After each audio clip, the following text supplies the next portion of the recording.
been warm here, but when you look across the country with those high humidities they've been having, causing lots of problems. Yeah, I mean, we're still in the 70s for most part along our coastline. So obviously that's a far cry from the triple digits and very dangerously hot conditions that they've had for weeks now. I mean, really, high pressure has been very stubborn across many sections of the U.S. For us here at home, we have a little bit of cloud coverage. This looks to be our marine layer, looks to be fairly low, but not causing visibility issues in the form of fog. What we are seeing, though, is just this layer, this kind of blanket that we wake up to on early morning hours sometimes here in San Diego. Our view from San Miguel, now that we're starting to see a little bit more daylight, you can almost see it's just this big white fluffy blanket over us. We are 70 degrees if you're downtown. Humidity levels 84%, so that's going to make all the difference in feeling hotter than what these temperatures are. 66 in Poway, 67 in Escondido, waking up to the mid to upper 60s for most of San Diego. And then our bigger picture here showing some of this cloud coverage that's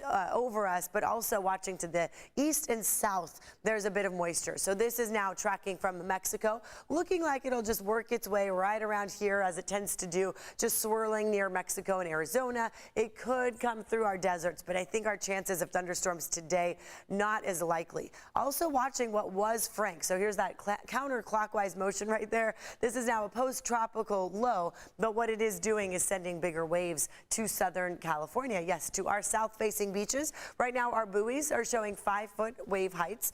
Further up north, you see some 6ers, but nothing too crazy at this hour. We are going to continue to watch that all day, though, because some of our local buoys in the south-facing beaches especially have really shown up to 7-foot waves. Now, when we say south-facing, basically it's the ones that are hooking outward. So North Oceanside, San Clemente, you see Dana Point, places like that. That's usually where you get the bigger south swell that comes in.